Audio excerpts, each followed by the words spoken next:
Déclaration du groupe des ambassadeurs francophones, GAF en sigle en RDC.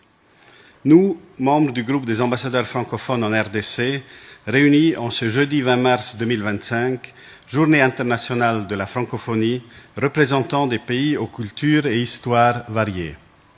Nous sommes unis tant pour notre attachement à la langue française que par le lien particulier que nous entraînons avec la République démocratique du Congo, pays francophone le plus peuplé au monde et aux potentialités culturelles, géostratégiques et économiques immenses. Alors que le pays fait actuellement face à une violation de sa souveraineté par le Rwanda, nous réaffirmons notre attachement à l'indépendance et à l'intégrité territoriale de tout pays francophone et de la République démocratique du Congo en particulier. Nous attachons la plus grande importance au respect de ce principe. Nous exprimons notre vive préoccupation face à la rapide dégradation sécuritaire observée depuis le début de l'année dans l'est du pays en raison de l'offensive menée par le mouvement du 23 mars, avec le soutien de la force de défense rwandaise. Cette offensive a conduit à la prise de contrôle principalement des villes de Goma et Bukavu, chefs-lieux du Nord et du Sud Kivu, les 28 janvier et 14 février 2025.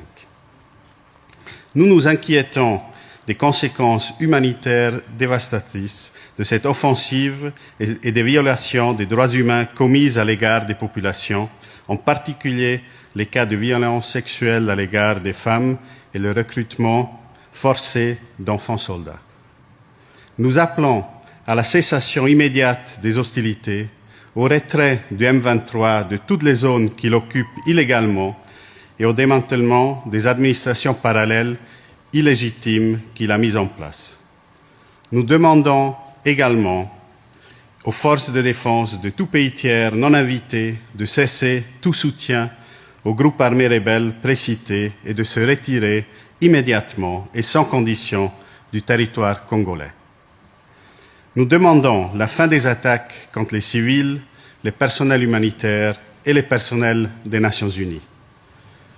Nous soutenons les efforts diplomatiques déployés par la SADC, l'EAC, l'Angola et réaffirmons le rôle essentiel des processus de Luanda et de Nairobi. Nous appelons à la mise en place urgente d'un cessez-le-feu préalable à des pourparlers sincères entre la République démocratique du Congo et le Rwanda pour son soutien au M23. Nous encourageons, dans ce sens, les deux pays à reprendre le dialogue afin de parvenir à un règlement durable et pacifique d'un conflit qui n'a qu'en trop endeuillé la population congolaise et qui porte en elle de sérieux risques de déstabilisation de toute la région des Grands Lacs. Nous encourageons également la résolution des questions plus profondes à l'instar de l'exploitation et l'exportation illégale des ressources naturelles, notamment vers les pays voisins, au travers des instruments de traçabilité au niveau régional. Nous réitérons notre soutien à la population congolaise, première victime de ce conflit. Fait à Kinshasa ce 20 mars 2025.